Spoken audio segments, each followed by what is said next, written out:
Tentunya hal ini agar kita tidak berprasangka atau berburuk sangka kepada satu hal, entah ini sebagai rekayasa atau ini sebagai peringatan kepada kita bahwa ternyata adanya COVID-19 yang selama ini ada di tengah-tengah kita, yang kita rasakan apakah memang benar-benar menakutkan atau memang benar-benar suatu kenyataan. Hal ini perlu kita kaji bersama dan sudah hadir di tengah-tengah kita yaitu dua narasumber yang sangat luar biasa. Yang pertama yaitu Ibu Berta Galoh Andini, kemudian yang kedua adalah Bapak Baskaya Dewa.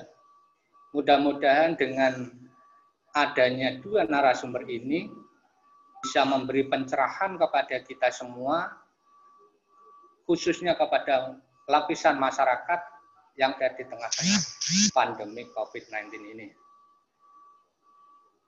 Terima kasih khususnya kepada tim panitia atau KKNI KDR 188. Selamat bekerja, selamat berkarya, selamat ber-KKN. Mudah-mudahan hasil kerja kalian selalu mendapatkan kemudahan, mendapatkan ilmu yang bermanfaat, tentunya bermanfaat pada diri kita, kemudian manfaat bagi pengembangan sivitas akademik tentunya. Terima kasih. Mungkin itu sebagai prolog kami selaku DPR KKNI KDR 188 mengucapkan selamat menjalankan seminar online KKNI KDR yang mengkaji lensa di balik jendela. Terima kasih, mungkin itu yang bisa saya sampaikan.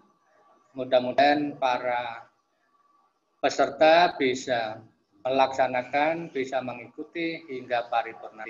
Terima kasih dari saya pribadi. Akhirul kalam, assalamualaikum warahmatullahi wabarakatuh.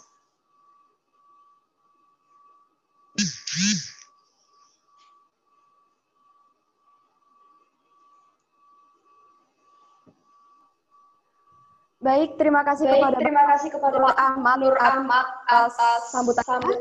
Dan acara yang berikutnya acara inti. Seminar online cerita di balik lensa, mengkaji isu foto jenazah COVID-19 dalam bingkai kode etik fotojurnalis. Seperti yang kita tahu teman-teman, foto jenazah COVID-19 karya Joshua Irwandi yang diunggah di akun Instagram @josirwandi menuai banyak komentar dari warganet.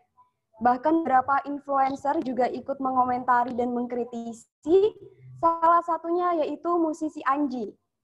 Dia mengatakan bahwa terdapat konspirasi sehingga COVID-19 tak semengerikan apa yang dikatakan oleh para dokter. Banyak kejanggalan, salah satunya mengapa seorang fotografer yang tidak ada kaitannya dengan penanganan di rumah sakit bisa masuk dan mendokumentasikan hal tersebut. Padahal pihak keluarga pun dilarang untuk menjenguk. Selain itu, banyak warganet yang mempertanyakan bagaimana etika fotografi dalam foto jenazah COVID tersebut. Karena foto ini menimbulkan banyak pro dan kontra, jadi kita akan membahas dalam seminar kita kali ini bersama kedua narasumber kita, yaitu Ibu Berta dan juga Pak Lugas. Sebelum itu, saya akan membacakan kurikulum vitae dari kedua narasumber. Kurikulum vitae untuk narasumber pertama kita, nama Lugas Rekayasa Dewa SN. Beliau sebagai videografer dan editor tirai sinema, owner sinema,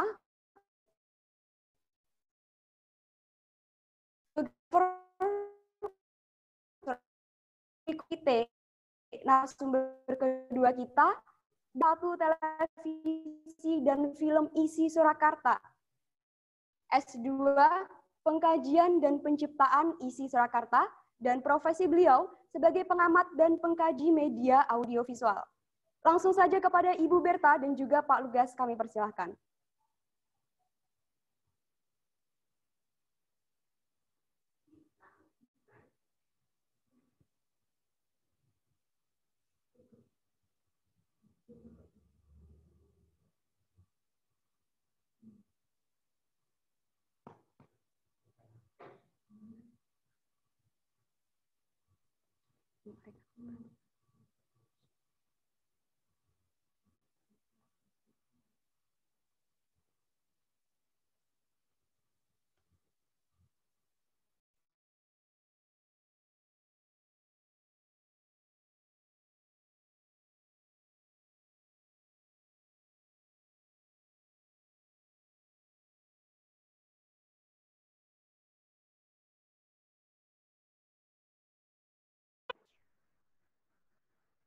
Oke.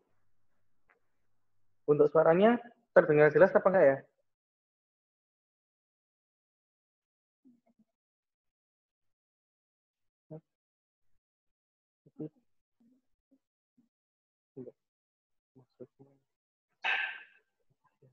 Oke, selamat pagi sebelumnya. Oke, kalau di Iya, sini selamat pagi.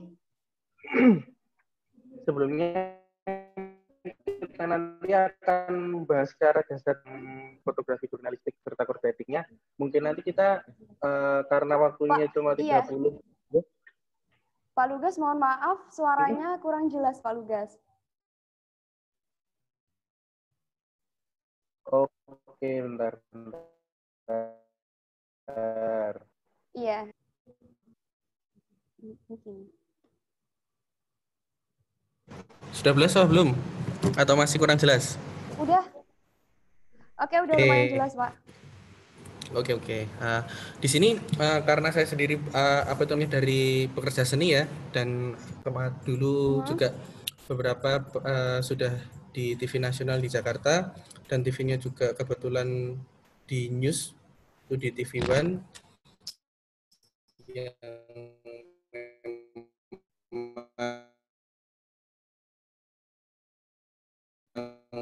prospeknya memang di berita sendiri. Mungkin nanti cara punya sendiri dan juga etikanya dan beberapa pasal yang akan saya bahas mungkin nggak secara keseluruhan,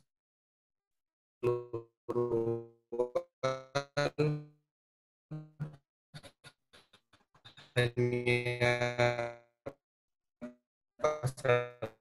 pasal yang kira-kiranya relevan aja untuk berpendapat pandangannya mengenai foto-foto. Nanti juga saya kasih beberapa foto tentang yang mau kita bahas, bisa dari yang dari COVID kemarin sama ada beberapa tambahan. Oke, yang pertama sendiri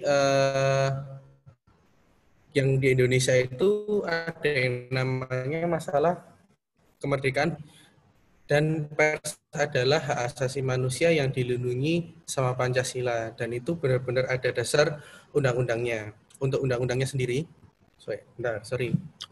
untuk dari mbaknya bisa nampilin PowerPoint-nya nggak ya, biar teman-teman juga bisa apa itu namanya PowerPoint. nyimak untuk apa itu beberapa materinya, biar nggak hanya mendengarkan saja mungkin.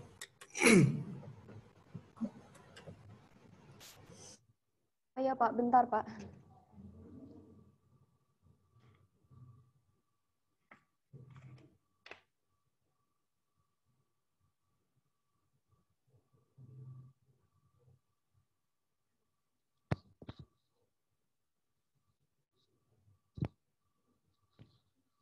Mungkin sambil menunggu Pak Lukas bisa menjelaskan.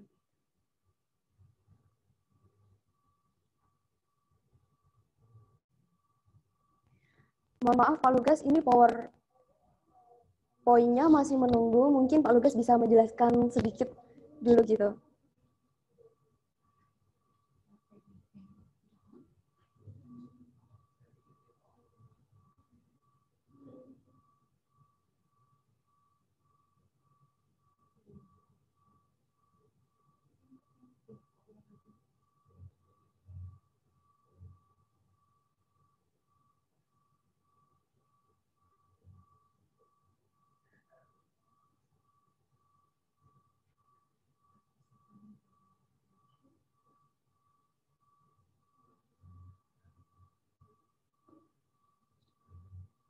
Mohon maaf, Pak Lugas masih stay?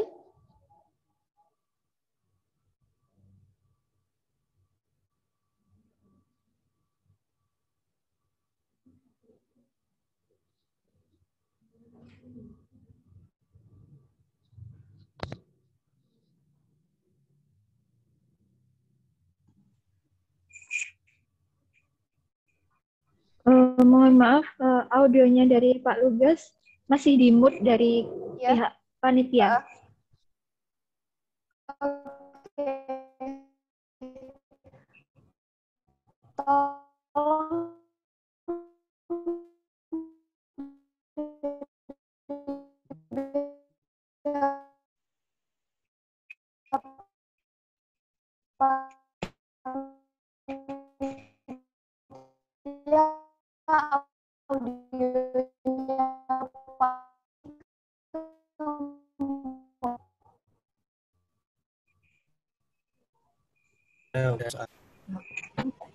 Oke, saya lanjutkan ya. Oke, Untuk saya lanjutkan ya. kemerdekaan pers sendiri itu Untuk sarana kemerdekaan masyarakat untuk memperoleh informasi dan berkomunikasi guna memenuhi kebutuhan haki dan meningkatkan kualitas kehidupan manusia. Yang melalui peraturan Dewan Pers nomor 6 ada di pengesahan surat nomor 03 SKDP garing 3 2006 tentang kode etik jurnalistik sebagai peraturan Dewan Pers. Nah, itu semua itu di bawah naungan peraturan, mau seperti apapun kode etiknya itu tetap ada undang-undang yang dasar dari undang-undang yang sudah ditentukan oleh Dewan. Yang pertama, mungkin di sini saya jelasin yang pasal satunya, itu ada wartawan Indonesia bersikap independen, menghasilkan berita yang akurat, berimbang, dan tidak beretikat buruk. Penanya independen berarti memberikan peristiwa atau fakta sesuai dengan suara, hati nurani tanpa campur tangan, paksa, dan intervensi dari pihak lain termasuk pemilik perusahaan pers. Jadi di sini yang namanya pers itu memang kita harus menjelaskan apa yang ada di situ. Jadi kita jangan sampai membuat konflik, ciptakan konflik, menambahkan konflik, bahkan menurunkan atau mengurangi konflik itu sendiri. Jadi benar-benar harus fakta yang memang kita harus sampaikan di situ. Yang kedua, akurat, berarti dipercaya, benar, sesuai keadaan objektif ketika peristiwa itu terjadi. Contohnya aja, misal kemarin waktu pemilu, ada beberapa yang misalnya untuk hitung cepat itu ada beberapa yang mungkin ada yang dibuat-buat lah ya. Lah yang seperti itu sebenarnya itu sudah jauh dari yang namanya kode etik. Yang kedua, berimbang, berarti semua pihak mendapatkan kesempatan yang setara. Itu jadi kita istilahnya memberikan kesempatan dari beberapa pihak untuk misalnya ada 2 orang yang bermasalah di sini atau 2 institusi yang bermasalah, kita membiarkan mereka berdua untuk berbicara. Istilahnya porsinya dengan sama lah. Jadi kita bisa tahu sudut pandang dari A dan juga sudut pandang dari B. Yang terakhir di pasal satunya sendiri tidak beretikat buruk, berarti tidak ada niatan secara sengaja dan semata-mata untuk menimbulkan kerugian pihak lain. Nah, di sini ini yang paling sering terjadi sebenarnya, karena banyak berita-berita baik itu secara jurnalistik maupun kalau sekarang biasanya artis dan lain sebagainya itu kita biasanya bergosip, kita ngomong tidak ada kebenaran di situ. Seperti itu sebenarnya itu melanggar dari kode etik sendiri.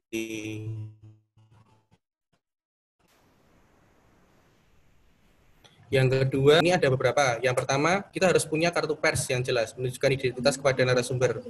Itu salah satunya. Yang kedua, menghormati hak dan juga privasi, itu menyangkut masalah pertanyaan apa saja yang kita tanyakan. Terus kita untuk menggali informasi itu juga harus sesuai dengan hak yang ada di sana. Yang tiga, tidak mencuap, menghasilkan berita secara faktual dan jelas, tidak membuat rekayasa, tidak melakukan plagiat, termasuk menyatakan hasil liputan wartawan lain sebagai karya sendiri. Yang terakhir, penggunaan cara-cara tertentu dapat dipertimbangkan untuk peliputan berita investigasi bagi kepentingan publik. Jadi sebenarnya ini hanya secara dasar ya. Mungkin nanti kalau misalnya teman-teman ada yang tertarik di jurnalistik sendiri, mungkin untuk peraturan atau SOP-nya secara instansi atau secara PH mungkin akan ada beberapa juga. Jadi mungkin teman-teman nanti bakal dapat SOP-SOP khusus sesuai dengan SOP yang sudah ada di instansi tersebut. Yang terakhir, yang ketiga itu ada pasal 4 sorry saya potong-potong, ini pasal 4 itu lebih membahas tentang wartawan Indonesia tidak membuat berita bohong, fitnah, sadis, dan juga tabul. Penafsirannya, bohong berarti sesuatu yang sudah diketahui sebelumnya oleh wartawan, tapi berita itu diputarbalikkan atau fakta itu diubah menjadi sesuatu yang lebih baik. Istilahnya menciptakan masalah cabul itu masuknya nanti di SARA, dan penyiaran gambar dan suara arsip wartawan mencantumkan waktu pengambilan gambar yang suara berbeda dengan waktunya. Nah, itu juga perlu jadi catatan. Jadi ketika kalian itu menyampaikan berita, itu harus sesuai dengan jamnya. Misalnya itu kejadian hari ini, ya kalian ngomongnya hari ini. Kalau itu kejadiannya hari kemarin, juga harus ada keterangan yang menyertakan bahwa kejadian itu terjadinya beberapa hari yang lalu. Jadi ketentuan itu faktual. Oke, yang terakhir fakta selain bahasan nama hari dana itu ada di pasal 18 sama bicara secara melawan hukum dengan sengaja melakukan tindakan berakibat menghambat atau halangan ketentuan pasal 24 ya 3 akan diberi paling 2 tahun. 2 juga dipidana dengan pidana denda paling banyak itu 100 juta rupiah. Oke, mungkin jelaskan sama Bu Birta mengenai fotografi jurnalistik, spot news, berita umum, dan foto isai. Silakan Bu Birta.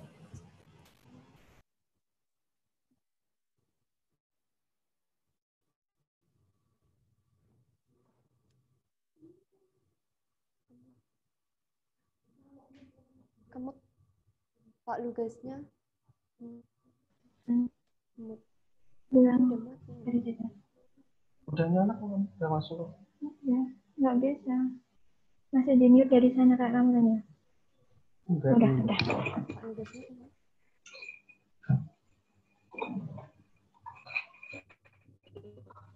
Ya, Assalamualaikum warahmatullahi wabarakatuh. Dan selamat pagi. Waalaikumsalam warahmatullahi wabarakatuh.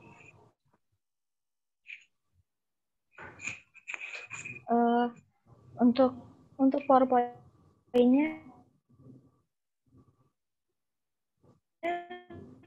maaf, sudah bisa ditampilkan atau belum? Ya. Oh iya, sebentar ya Bu Berta. PowerPoint-nya Bu Berta. Yang udah aku kirim di kamus.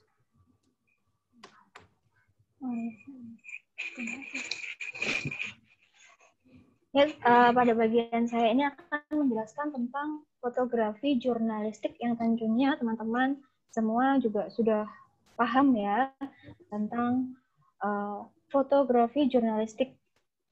Fotografi jurnalistik itu sering banget kita lihat, seperti ditampilkan di koran, majalah, juga di televisi juga ada biasanya. Nah, sebenarnya apa sih foto jurnalistik itu? Jika di pengertian secara umum adalah sebuah bentuk dari jurnalisme yang menggunakan gambar-gambar dalam rangka mengabarkan sebuah berita. Jadi foto jurnalistik itu fungsinya juga sama seperti pemberitaan pada umumnya, yaitu adalah mengabarkan sesuatu atau sebuah peristiwa yang sedang terjadi maupun peristiwa-peristiwa tertentu, mungkin juga bisa bencana alam dalam bentuk apapun, atau misalnya mungkin berita ada bencana alam, ada politik, ada soft news juga ada, itu tapi ditampilkan dalam bentuk foto. Jadi fotonya itu harus bisa berbicara atau menceritakan apa yang sedang terjadi di tempat di mana wartawan itu berada. Nah, fungsinya foto jurnalistik ini kan untuk menyampaikan berita kepada masyarakat agar berita tersebut bisa diketahui oleh khalayak umum. Nah, dalam fotografi jurnalistik ini ada tiga kategori. Yang pertama ada spot news, kemudian ada berita umum atau general news, dan foto essay. Kalau untuk spot news itu foto-foto yang dihasilkan misalnya ada bencana tsunami, kemudian seorang wartawan dikirimkan, misalkan wartawan dari Solo atau dari Kudus atau dari Semarang, dikirimkan ke daerah bencana tersebut.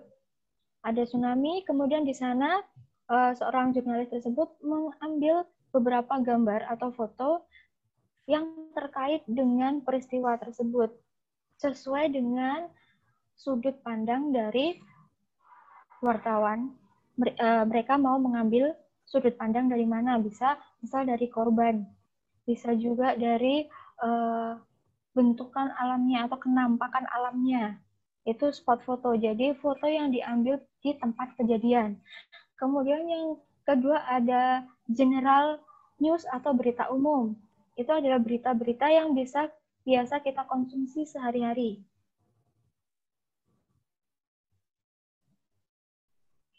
Yang terakhir adalah foto essay. Foto essay itu biasanya kalau kita lihat di majalah atau di koran, biasanya kan selain menuliskan berita, wartawan itu juga menyertakan fotonya.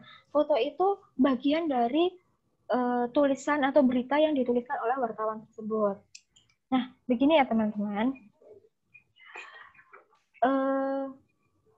Sebelumnya saya harus menyampaikan ini sebelum nanti kita melanjutkan untuk melihat, mungkin nanti akan saya tampilkan gambar-gambar lain selain dalam yang diangkat di sini adalah foto jenazah COVID ya. Nanti juga saya akan menampilkan beberapa foto lain terkait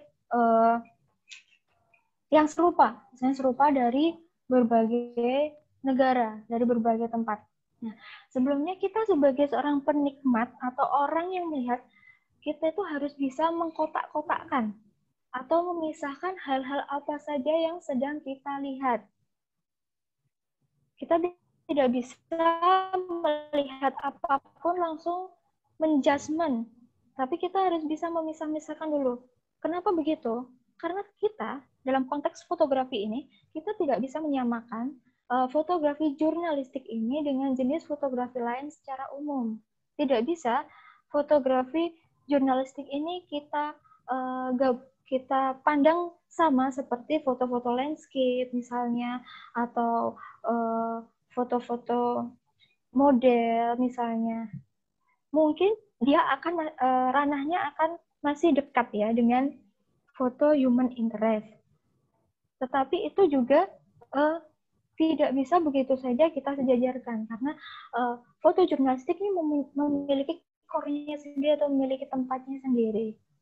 Kenapa demikian? Karena fotografi jurnalistik ini mereka itu memiliki kepentingan yang berbeda dari foto-foto yang lain. Misal kalau foto landscape kita bisa melihat memperlihatkan keindahan alam dari foto tersebut. Tapi kalau foto jurnalistik ini, foto tersebut harus mengatakan sesuatu tentang peristiwa tersebut, misalnya tentang demo. Ada peristiwa apa pada demo mahasiswa tersebut? Misalkan demo yang di Tamrin, yang di Jakarta. Mahasiswanya, demonya dalam bentuknya seperti apa? Kemudian bagaimana negara atau aparat menyelesaikan atau menghalau demo tersebut? Ada peristiwa apa saja di sana? Jadi foto jurnalistik ini tidak hanya mengindahkan mata saja, tetapi juga harus ada nilai beritanya. Dan setiap foto apapun jenisnya, pasti mereka memiliki tujuan sesuatu. Kemudian ada foto model untuk memperlihatkan adanya model-model. Bagaimana fashion terbaru dari tahun ini misalnya seperti itu. Nah, dan jurnalistik ini juga demikian, dia punya tujuan yang berbeda-beda dan dibingkai. Mereka itu ada bingkainya. Siapa yang membingkai adalah para jurnalisnya. Bingkainya itu jadi jurnalis itu mau mengangkat tentang apa dari peristiwa tersebut. Yang tadi seperti saya ceritakan tentang demo misalnya. Dari demonya ini kacamatanya jurnalisnya ingin memperlihatkan peristiwa apa. Apakah dari misalnya ada pendemo dari mahasiswanya, mereka melakukan demo dengan mengibarkan bendera merah putih yang sangat besar. Itu bisa menyampaikan apa? Itu bisa menyampaikan tentang, oh demo ini ada di Indonesia. Itu yang pertama. Kemudian yang kedua bisa juga diartikan atau ditafsirkan bahwa demo dilakukan oleh mahasiswa Pancasila misalnya. Dari sebuah foto itu bisa mengatakan banyak sekali. Bahkan dari foto yang isu jenazah COVID ini juga bisa menceritakan banyak hal. Jenazahnya terlihat sendirian, terbungkus plastik di sebuah ruangan atau bangsal di rumah sakit. Sepi. Kesan-kesan itu memang ditimbulkan oleh wartawannya untuk mengesankan, untuk menyampaikan bahwa COVID ini ada, dan COVID ini adalah bencana yang gimana ya, yang bisa bikin hati sangat bersedih. Bayangkan saja jika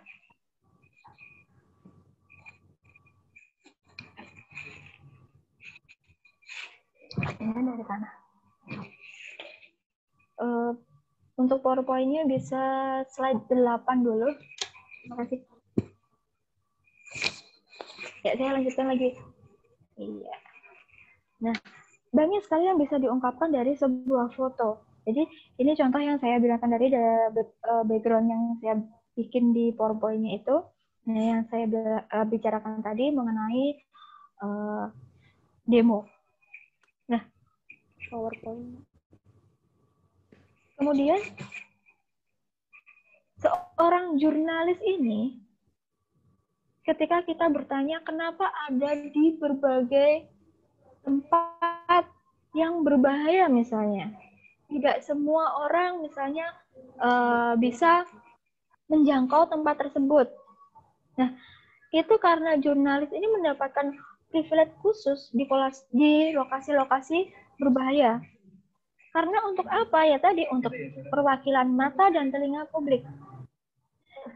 Yang orang-orang tidak bisa melihat peristiwa tersebut dari dekat. Terwakilkan penglihatannya dari apa yang diambil oleh jurnalis tersebut. Bisa dari bentuk foto ataupun video. Bagaimana jurnalis ini kemudian menceritakan peristiwa tersebut. Sebenarnya tidak hanya di rumah sakit atau yang misalnya rumah sakit dari pasien COVID itu jelas berbahaya ya karena virusnya menyebar dengan sangat cepat.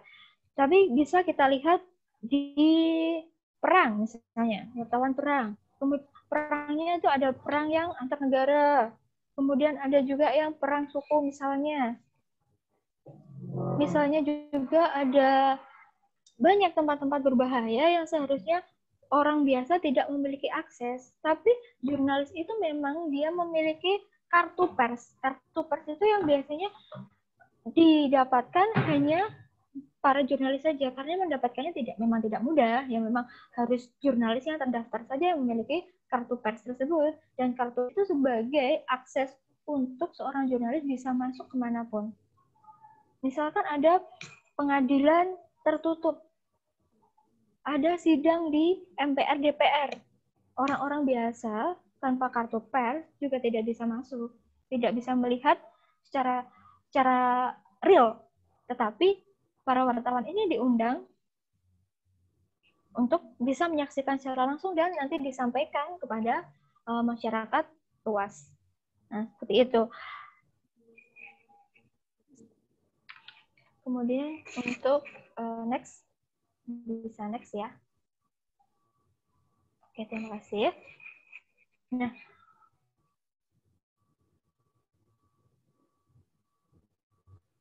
di sini saya sebutkan ada beberapa tadi disampaikan oleh Pak Lugas.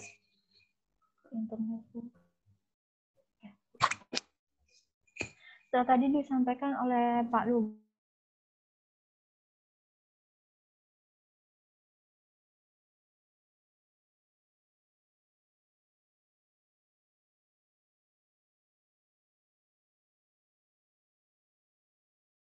Oleh undang-undang dan kode etik yang dibuat oleh Dewan Pers. Dan fotografi sendiri itu juga memiliki etika. Ini teman-teman bisa melihat ya beberapa poin di situ, ada 7 poin. Yang pertama ada berperilaku sopan. Jadi ada tata caranya juga kan, ketika ada wartawan, misalnya kalian misalnya untuk opini-opini tentang tertentu, pasti wartawan tersebut juga akan memperkenalkan diri dulu. Dia namanya siapa, wartawan dari mana. Kemudian setelah itu dia akan menanyakan apakah boleh jika dia akan mengambil gambar dari kawan-kawan sekalian ketika mereka mau meminta opini dari kalian misalnya. Ketika kalian mengizinkan, dia akan mulai merekam atau mengambil gambar kalian dan meminta opini kalian. Tapi jika kalian menolak misalnya dengan alasan, maaf saya hari ini sedang terburu-buru atau saya mau kemana. Nah, mereka juga akan mencari narasumber lain seperti itu.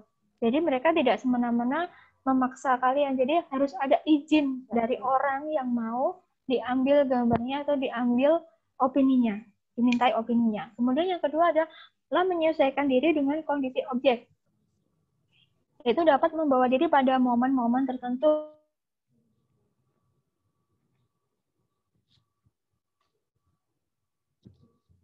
Kan bahwa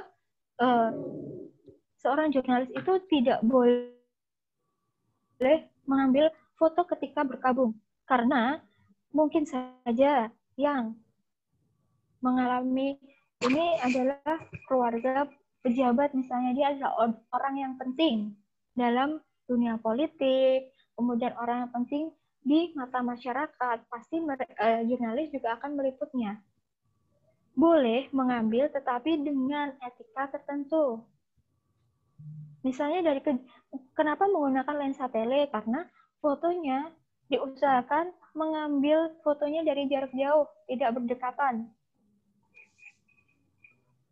dengan peristiwa tersebut. Ini untuk menjaga agar semua prosesi yang dilakukan oleh orang-orang tersebut tetap berjalan dengan lancar.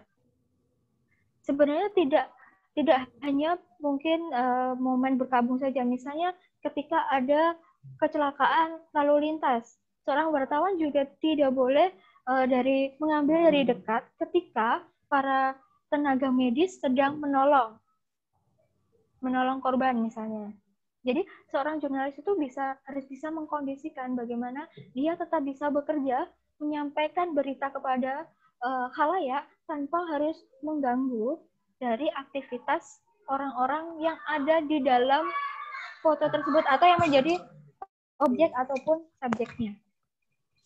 Oke, untuk poin ketiga, melakukan setting atau pengaturan. Nah, di sini saya tuliskan melakukan setting atau pengaturan pada kamera, bukan pada objek atau subjek foto. Untuk fotografi jurnalistik, ini tidak diperbolehkan. Ini misalnya kalau kalian mau memotret, misalnya kalian sedang di kafe, pengen motret, ada kopi, ada cemilan, kalian bisa atur bagaimana biar dalam frame itu jadi indah, komposisinya jadi indah. Tapi kalau jurnalis, dia harus diambil apa adanya. Jadi misalnya aja yang menyesuaikan adalah kalian. Jadi kalian sebagai jurnalis, jadi bukan objek atau subjeknya yang diubah. Misal di situ ada pertikaian cekcok antara Pak Lurah misalnya dengan warganya, misalnya seperti itu ya. tidak mereka Pak Lurah dan warganya tadi, Pak tolong berhenti sebentar, saya foto nanti gini ya aksinya biar nanti bagus misalnya di frame, tapi tidak begitu. Tapi bagaimana kita yang menyesuaikan dengan komposisi-komposisi tertentu. Jadi yang di setting itu kitanya, kamera kita, dan kita sebagai jurnalis itu harus mengatur diri kita agar tidak merubah dan tidak mengganggu apa yang ada di dalam frame kita. Agar itu gambar itu jujur. Jadi tidak rekayasa seperti itu. Tujuannya itu saja. Kemudian yang keempat ada manipulasi foto jurnalistik. Itu boleh, misal dimanipulasi itu misalnya di setting yang tadi seperti saya katakan. Tapi itu nanti ada penjelasannya juga. Ini bentuknya adalah sebuah ilustrasi, foto ilustrasi tentang perang misalnya, foto ilustrasi tentang menyelamatkan kebakaran misalnya, seperti itu.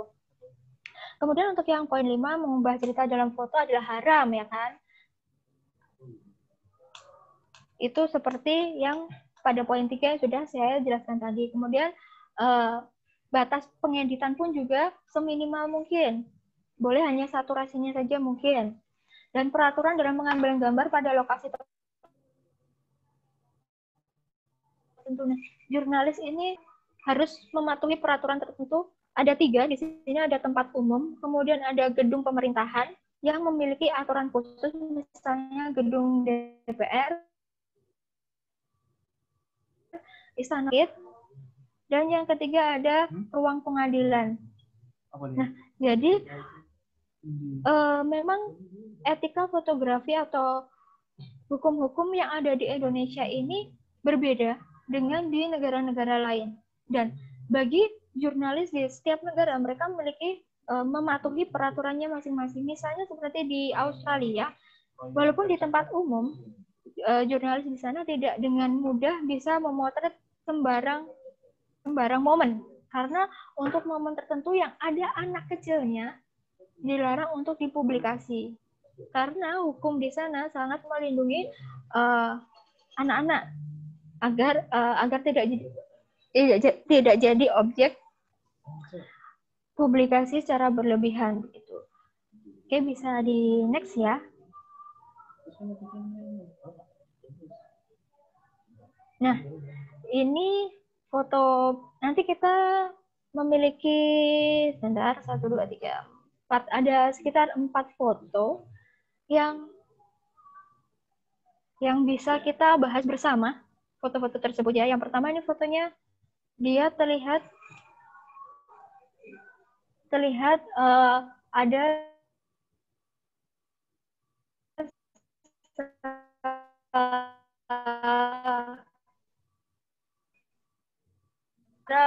Ekuador.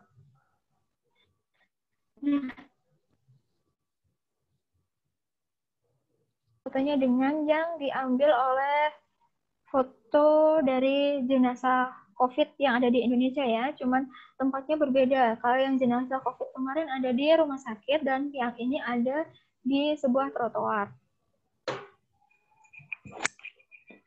Oke, kita bisa mulai diskusi. Saya akan memanggil Pak Luges.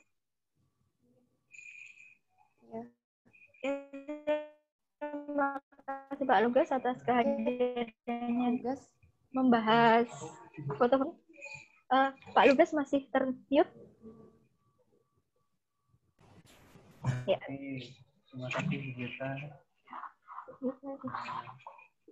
Yep. Oke, terima kasih Bu Gita sama dan juga teman-teman yang masih mendengarkan.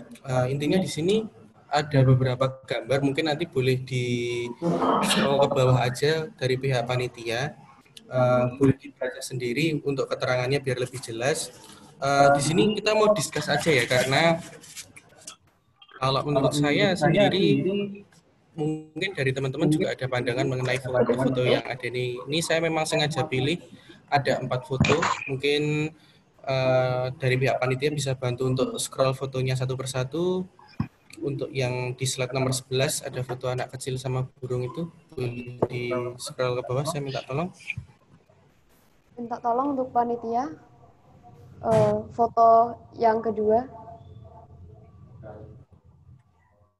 Oke.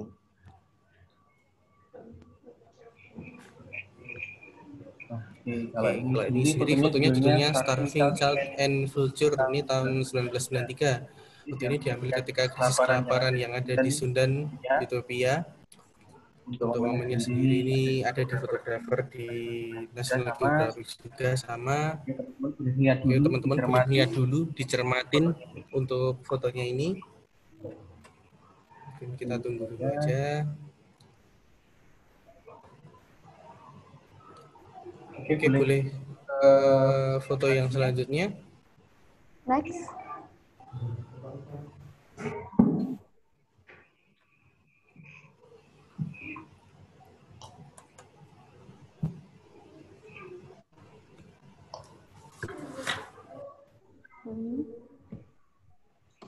Udah. Oke, ini yang ketiga ada foto in the Bloody Saturday di Shanghai, Tiongkok 1937.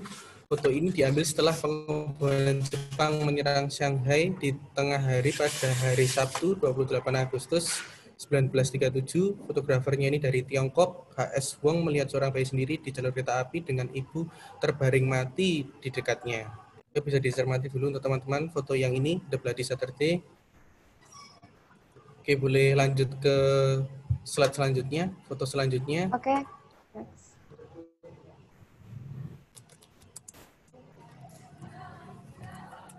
Oke, yang terakhir di sini ada foto seseorang baru kekabaran demonstran terbakar bentrok dengan polisi anti huru-hara di Venezuela di tahun 2017 3 Mei.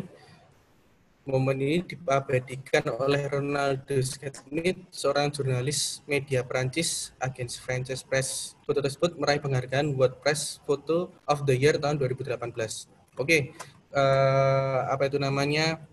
Teman-teman udah melihat dari keempat gambar tersebut, bisa kita mulai aja diskusnya mengenai foto itu. Mungkin kalau teman-teman ada yang mau menanggapi tentang foto itu, masalah etika dan lain sebagainya. Tadi kan dari kita sudah menjelaskan masalah untuk dasar etikanya dan peraturan perundang-undangannya juga kita sudah kasihkan. Mungkin bisa dibuka aja Mbak Nisa untuk sesi tanya jawabnya atau untuk diskusnya biar lebih Pak. Biar apa itu namanya?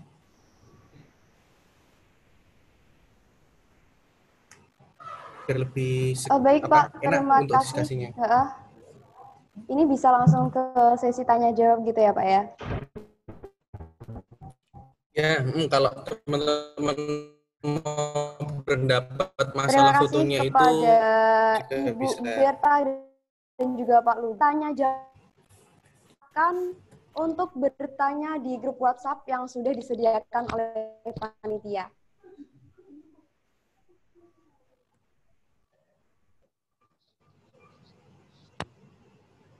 Apa udah ada yang tanya, Mbak? Belum. Mungkin kalau yang mau tanya bisa di untuk para chat peserta, admin dulu ya? Iya. Oke.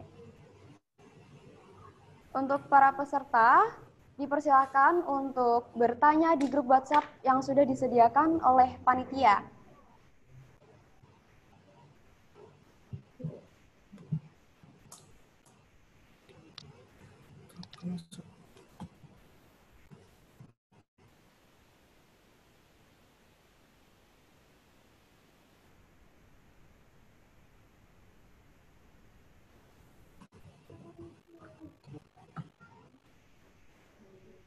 Oke, sambil menunggu pertanyaan lain, ini ada satu pertanyaan Pak dari teman-teman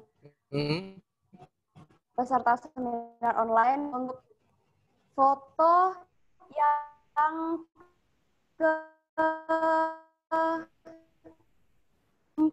orang di yang interogasi. Sebenarnya etika tersebut apakah ketika kita melihat seseorang yang terbakar seperti itu harus menolongnya terlebih dahulu atau boleh mengabadikan terlebih dahulu seperti itu, Pak? Nah, oke. Sebenarnya kenapa kok kita memunculkan apa itu namanya keempat foto ini sebenarnya hampir sama semua ya. Termasuk juga foto yang COVID yang dibahas sama yang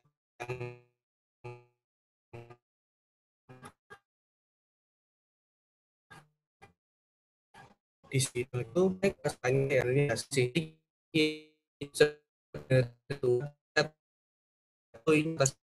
mana kayak gitu. Kalau misalnya tolong dulu baru itu kita foto. Cuman kalau kita lihatnya itu dari kaca jurnalistik, ini masih sah-sah saja sebenarnya seperti itu karena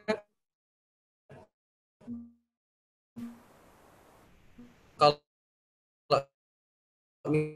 misalkan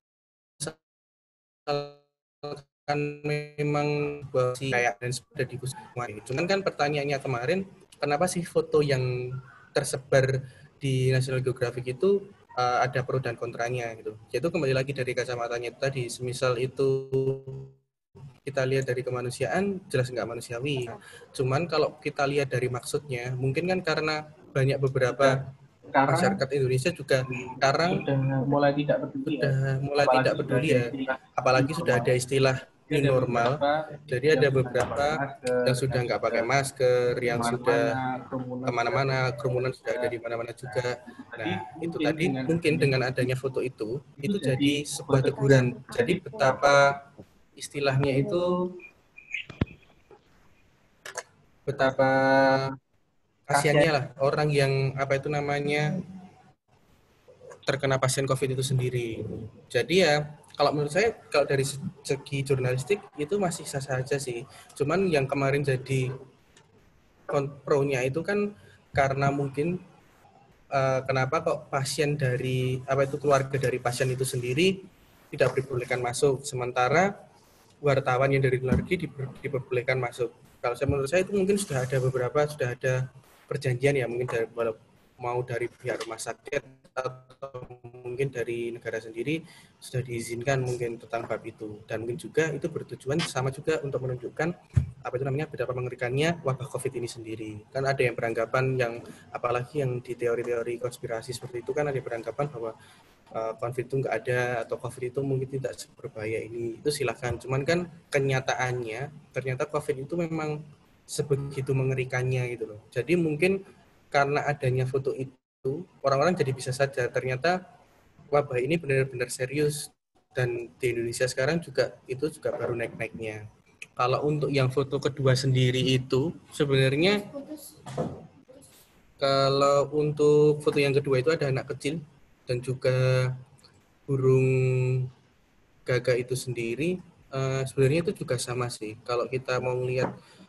Dan itu bahwa isunya fotografer yang apa itu motret fotonya itu juga bunuh diri karena nggak kuat dengan cercaan yang ada masalah foto itu tersebut. Jadi gitu. Padahal fotonya ini juga menangkan award di foto jurnalistik.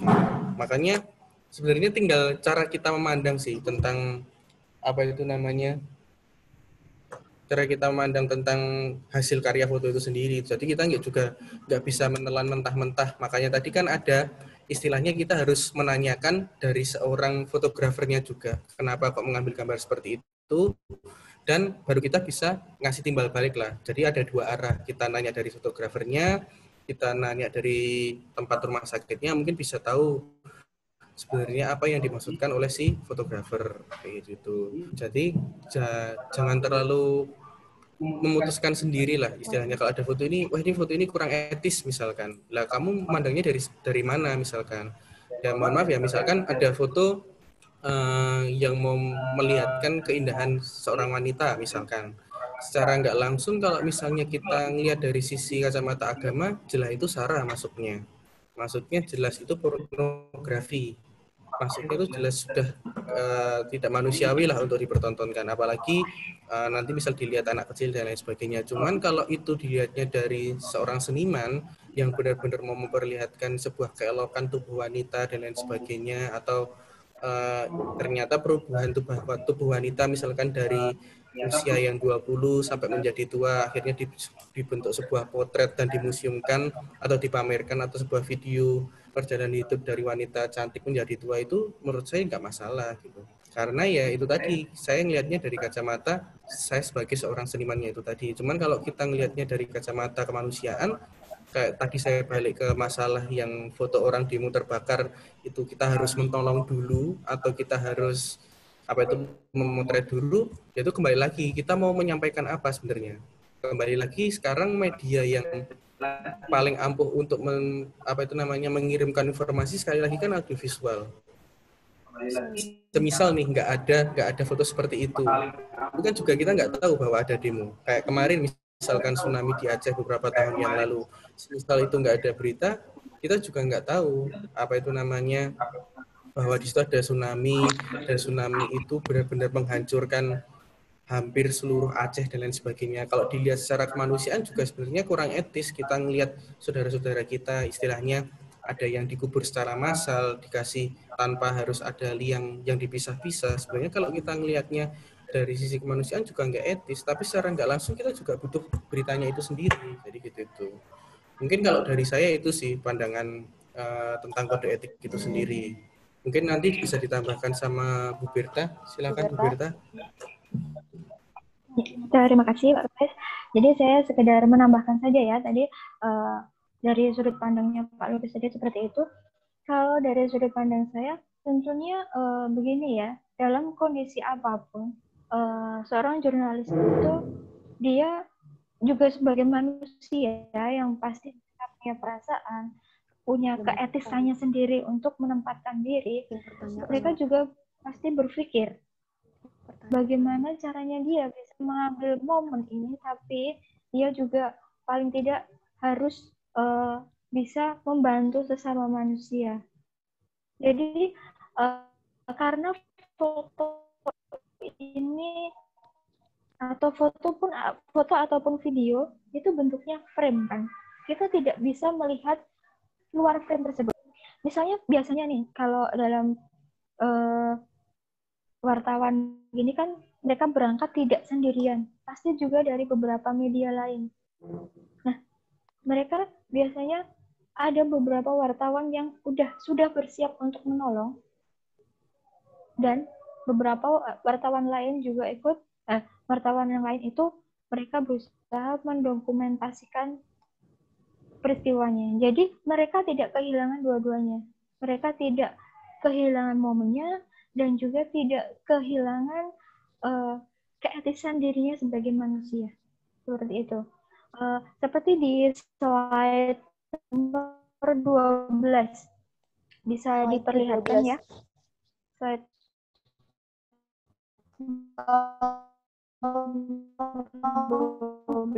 ya, untuk slide ke-12.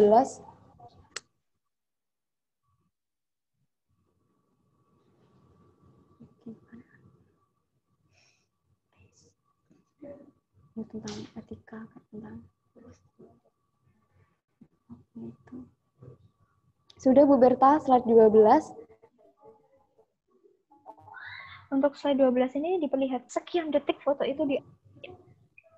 Nah, teman-teman bisa melihat. Nah, di sana terlihat anak kecil menangisi ibunya yang sudah meninggal karena terkena bom di Shanghai.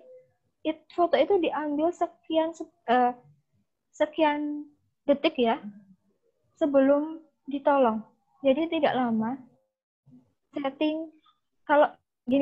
Settingan untuk kamera wartawan itu pun berbeda dengan kamera dari misalnya kita sebagai orang awam atau kita yang hanya jalan-jalan. Karena ini adalah pengalaman saya ketika saya membuka kamera yang dipegang oleh teman-teman wartawan. Kebetulan ada beberapa teman-teman wartawan saya yang biasanya ajak ngobrol, kemudian saya melihat gadget yang mereka pakai, istilahnya seperti kamera yang mereka gunakan, mereka pasti langsung nanti tolong jangan rubah settingannya, karena itu ada di shutter tercepat. Karena jepretannya kan, wah ada peristiwa apa, mereka langsung bisa mengambil foto tanpa harus men-setting dulu secara lama. Kalau kita membayangkan sebagai orang awam ya, wah nanti kita belum lagi nih muter lensanya beberapa detik, kemudian settingnya nanti kita belum nyoba apakah ini cahayanya terlalu terang atau terlalu gelap, diafragmanya belum dibuka, bla bla bla bla. Sebentar. Oke, kita lanjutkan. Nah, tapi untuk settingan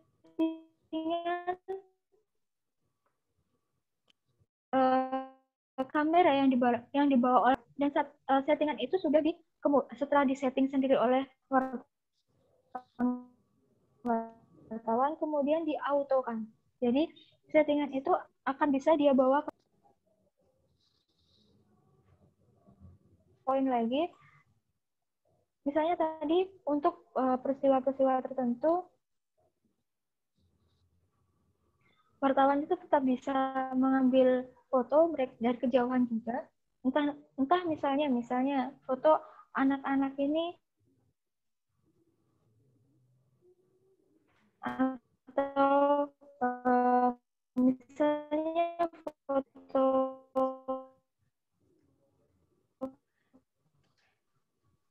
jenazah yang pada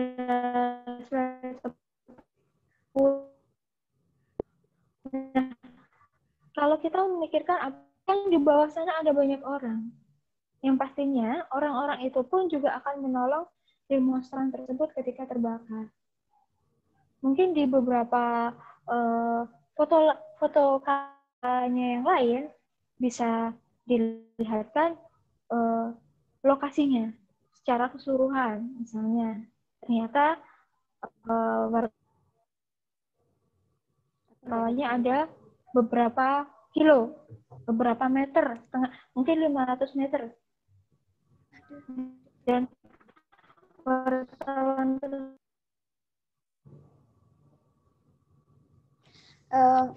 baik, Bu Berta, apa sudah cukup dengan penjelasannya?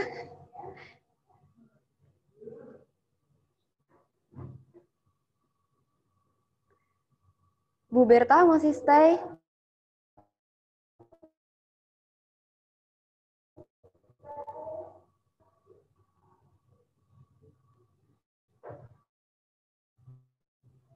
Bu Berta dan Pak Lugas, apa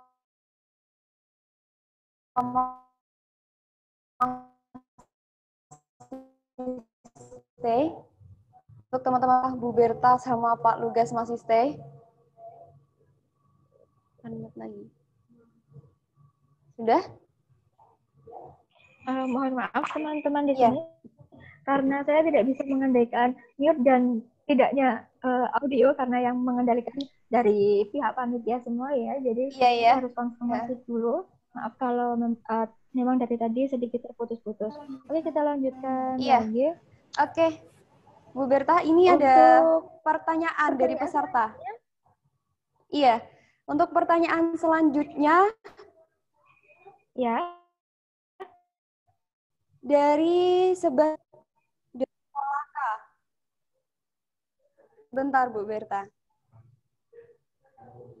Di dalam jurnalistik kan tentunya ada kode etik tentang bagaimana pengambilan foto. Apakah foto yang menampakkan jenazah yang dibungkus itu? Iya, mohon maaf Bu Berta, apa suaranya sudah jelas? Maaf, suara dari narasumber terputus-putus. Iya. Bu Berta bisa mendengarkan suara Nisa nggak, Bu? Sinyalnya tidak. Iya. Putus-putus, saya dan Pak Lugas juga merasakan sama. Jika moderatornya terputus-putus.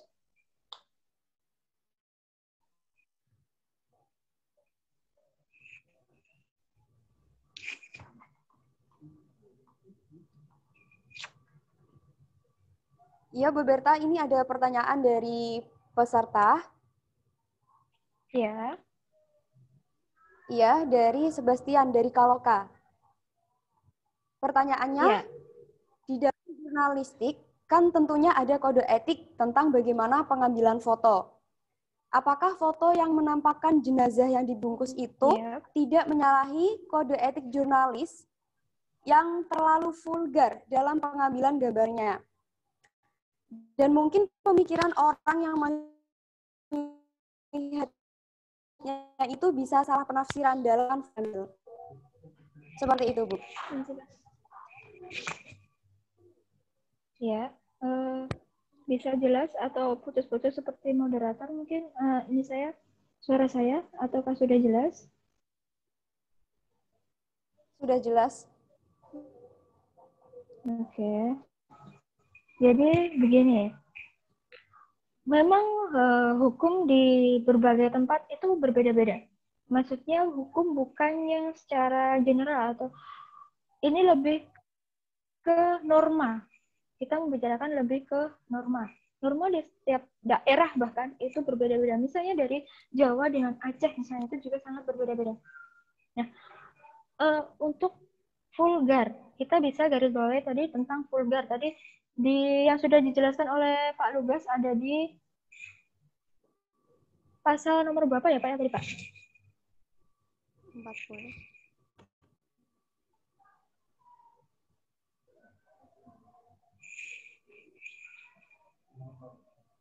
Ya, yang nomor 4.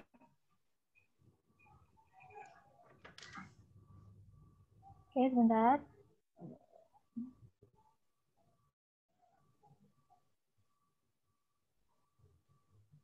Nah, di sini ada pasal 4. Kalau bisa ditampilkan PowerPoint-nya mungkin di pasal 4. Tidak membuat berita bohong, fitnah, sadis, dan cabul. Jadi, kalau jenazah itu tidak terbungkus istilahnya, tidak terkafani atau secara tergeletak,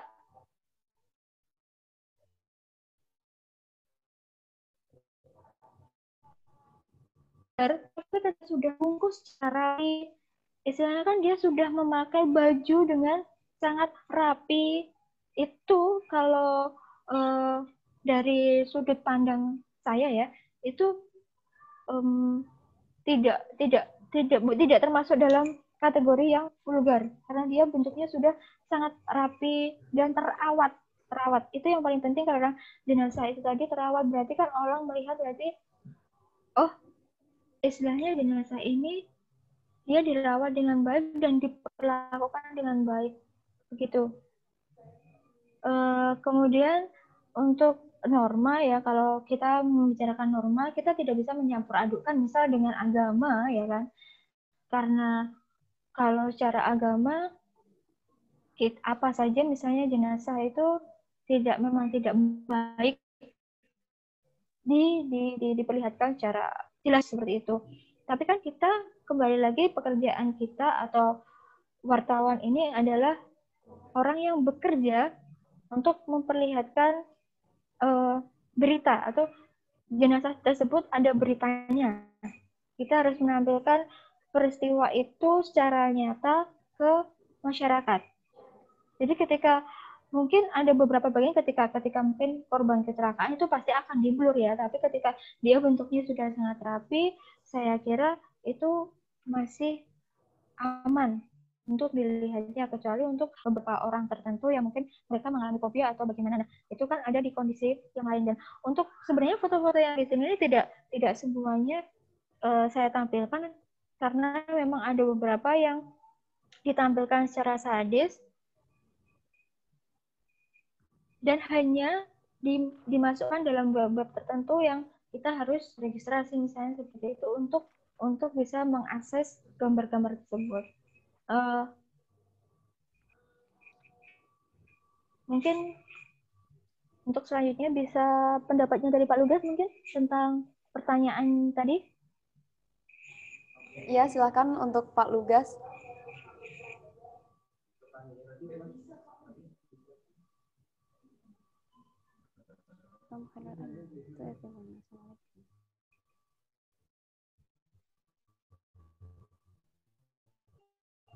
Oke, Mas Fer. Maaf tadi siapa? Tadi pertanyaannya dari Sebastian. Mas Sebastian. Kalau menurut saya tadi kembali ke masalah, kalau masalah vulgar dan tidak vulgar itu kembali lagi ke peraturan sih. Dan terutama kan yang saya tahu fotonya ini kan diuploadnya itu di National Geographic ya.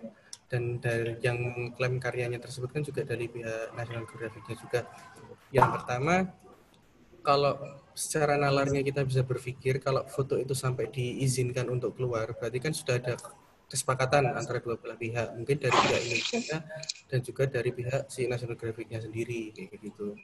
Kalau masalah vulgar mungkin bisa dibilangkannya seperti itu. Ya seperti saya tadi bilang, konteks vulgar itu sendiri seperti apa yang dimaksud sama teman-teman, kayak gitu. Karena batasan konteks vulgar itu berbeda-beda dari setiap permasalahan. Misalnya, saya bisa ngomong ketika saya ngelihat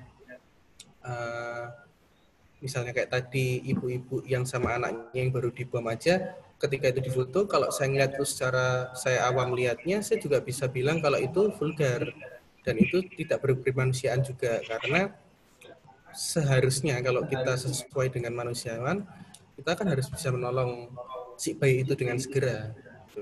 Cuman kan karena kita di sini ngomongnya secara kacamata jurnalistik, kalau menurut saya pasti ada pesan di balik foto itu sendiri gitu loh. Dan dari situ juga itu sumbernya dia bisa bercerita dari foto itu sendiri kayak gitu. Kalau ya itu tadi sih, misalnya kalau vulgar dan tidak vulgar itu tergantung pandangan orang kalau menurut saya. Jadi dan apa itu namanya, gimana caranya si kreator fotonya itu sendiri untuk menjelaskan tentang isi dari fotonya itu sendiri gitu. Jadi kita nggak bisa menuduh itu, bukan menuduh sih, kita bisa bilang itu foto itu terlalu vulgar dan lain sebagainya, karena kita hanya berpendapat di sini posisinya. Kita bisa bertanya misalnya face to face dengan fotografernya, apa sih sebenarnya maksud dari foto tersebut gitu. Cuman kan kemarin ada isu bahwa dia fotonya nggak pakai APD dan ada beberapa yang disetting, itu kan juga masih isu, saya juga belum tahu ya. Nah, mungkin itu yang menyalaahkan kode etik kayak gitu, karena dia harus setting tempat dan juga setting yang lainnya sampai akhirnya fotonya bisa terlihat segitu bagusnya. Mungkin itu bisa melanggar kode etik. Kalau masalah vulgar dan tidak vulgarnya itu mungkin ada maksud tersendiri dari si jurnalis untuk disampaikan ke penontonnya. Itu ya mungkin kalau saya pribadi nanggapnya itu lebih ke bagaimana sih tentang penularan Indonesia ini yang semakin cepat kayak gitu, dan betapa memilukannya jenazah di Indonesia itu dirawat, maksudnya dirawat sendiri itu ya dari pihak keluarga tidak boleh melihat, jenazahnya sendiri harus ditutup dengan plastik seperti itu, terus langsung dikuburkan tanpa ada, mungkin SOP-nya juga sudah diberikan rumah sakit, cuman kan kadang keluarga sendiri ada yang tidak terima dan sebagainya kayak gitu. Kalau mungkin tanggapan saya itu sih. Terima kasih Pak Lugas, dan mungkin dari teman-teman peserta seminar online bisa mengajukan pertanyaan lagi. Silakan di grup WhatsApp kan oleh panitia. Baik, kita ini ada pertanyaan lagi dari teman-teman.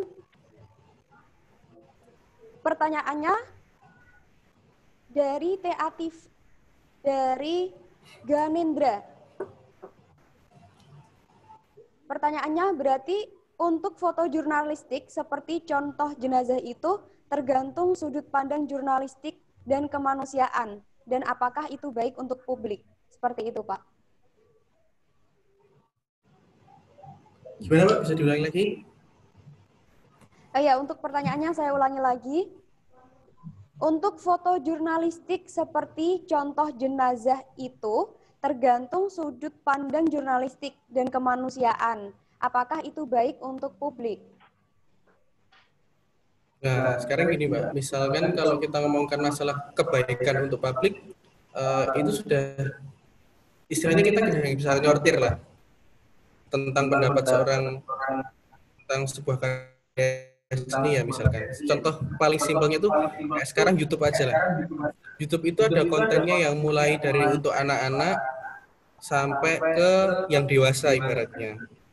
Dan itu nggak ada proses sortir sama sekali. Jadi tinggal kita yang mau menilai karya itu kan secara nggak langsung kayak gitu. Makanya kan di sini kita butuh, misalnya kita memang ingin lebih jelas, ibaratnya lebih jelas tentang karya foto itu tersebut, alangkah lebih baiknya kita bisa tanya langsung dengan si kreatornya atau si jurnalisnya.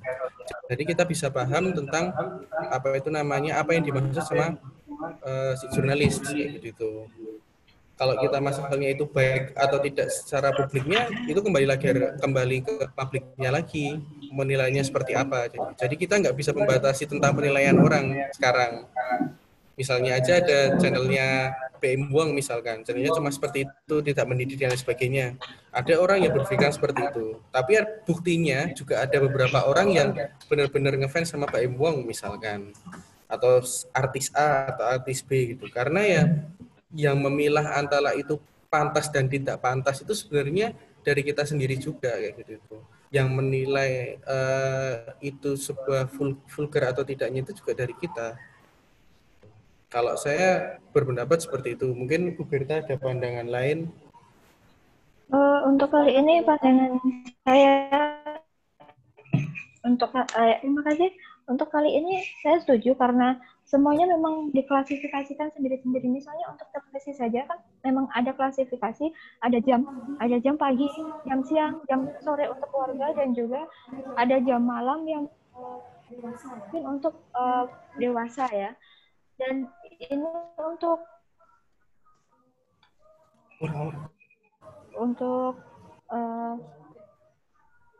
maaf suaranya feedback. Bentar, kita tunggu dulu. Dan ini untuk National Geographic sendiri, dia juga memiliki channelnya dia sendiri.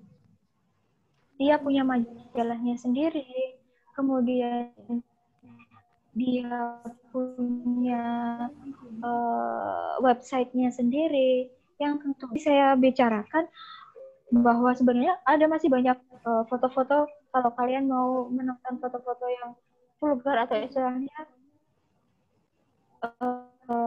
melanggar kode etik. Tapi kenapa kok tidak ditegur? Ya karena foto-foto itu tempatnya tersebarnya tidak secara umum, tapi di tempat-tempat tertentu yang hanya orang-orang yang membutuhkan saja bisa mengaksesnya. Misalnya nih, saya contohkan ada sebuah web, dan dia yang melakukan penelitian atau sosialisasi ke seluruh dunia, termasuk Indonesia, tentang bagaimana negara tersebut menangani pasien yang mengalami sakit mental atau kelainan mental ya. Nah, di web tersebut, wartawan dari web tersebut, majalah tersebut, itu juga menunjukkan bagaimana di beberapa tempat di Indonesia itu ada orang-orang yang terpasung. Bahkan itu dipasung sendiri oleh keluarganya. Nah, seperti itu. Tapi itu juga tidak ditayangkan atau diperlihatkan secara umum di web tersebut, dan kita kalau mau mengaksesnya harus registrasi terlebih dahulu. Dan sebenarnya ini juga pernah diangkat di Metro TV, tetapi tidak sevulgar seperti yang diperlihatkan pada web tersebut atau pada majalah tersebut. Di Metro TV juga diperlihatkan bagaimana orang-orang yang kelainan mental tersebut dia dipasung oleh keluarganya. Nah, maaf. Nah, itu kan bagaimana orang itu bisa mengklasifikasikan sendiri-sendiri. Tadi yang seperti saya bilang, seseorang itu ketika menonton harus bisa mengkotak-kotakkan dulu, memisah-misahkan apa yang baik untuk dirinya, apa yang tidak baik. Sebagai orang tua, kita juga misalnya sebagai orang tua yang mungkin punya anak-anak kecil ya, kita harus juga bisa mengklasifikasikan tontonan dari anak-anak tersebut, apa yang mereka konsumsi. Jadi semua misal foto-foto jurnalistik atau apapun itu bisa disalurkan ke tempat-tempat atau ke orang-orang yang tepat. Itu sih kalau dari saya. Mungkin ada pertanyaan lagi? Atau sesi tanya jawabnya masih ada ya?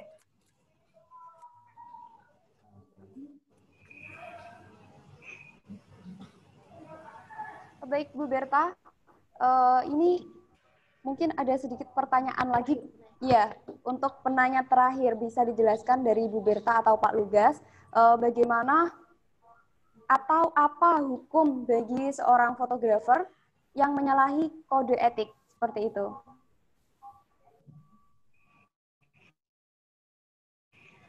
Ya, terima kasih. Itu bisa diperlihatkan pada slide. Workshop. Pak Lugas, ada slide berapa ya yang tadi dijelaskan tentang itu? Sebenarnya tadi sudah saya jelasin sih, mungkin nanti kepatah-patah atau kurang jelas Iya. ya. Itu ada di pasal 18, ada di slide nomor 6. Iya, sama nomor 6.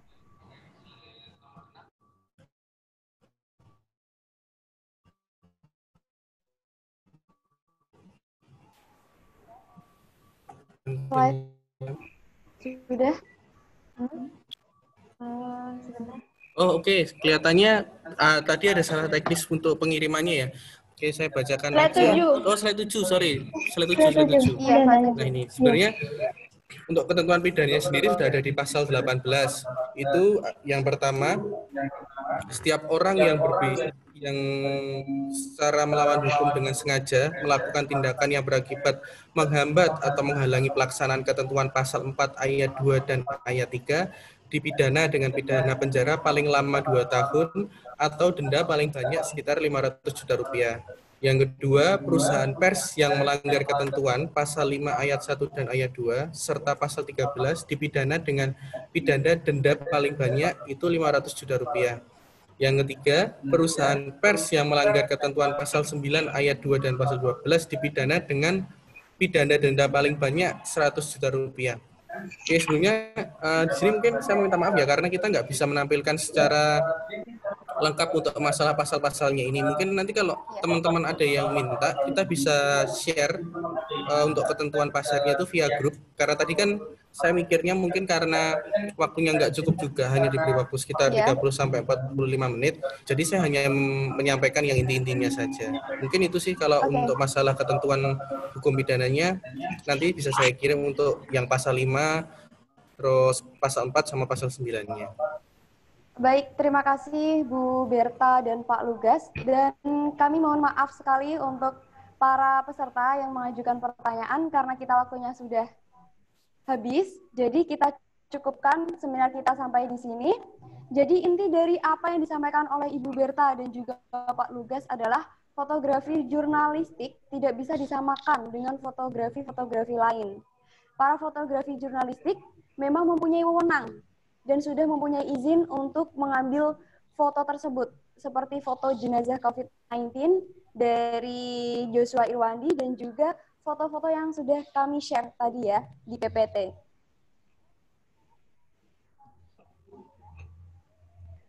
Untuk acara ini tutup acara pada siang hari ini, kami ingin mengucapkan terima kasih kepada Bapak Nur Ahmad selaku DPL KKNIK DR 188. Yang kedua, terima kasih banyak kepada Bu Danisa yang sudah membantu terlaksananya seminar online pada siang hari ini. Dan yang ketiga, kami mengucapkan terima kasih banyak juga kepada kedua narasumber kita, yaitu Ibu Berta dan juga Pak Lugas. Dan yang terakhir, terima kasih kepada teman-teman panitia dan juga peserta yang sudah ikut berpartisipasi dalam acara seminar online Cerita di Balik Lensa, mengkaji isu foto jenazah COVID-19 dalam bingkai kode etik foto jurnalis. Dan kali ini saya akan mengutip satu quotes dari salah satu narasumber kita, yaitu Ibu Berta.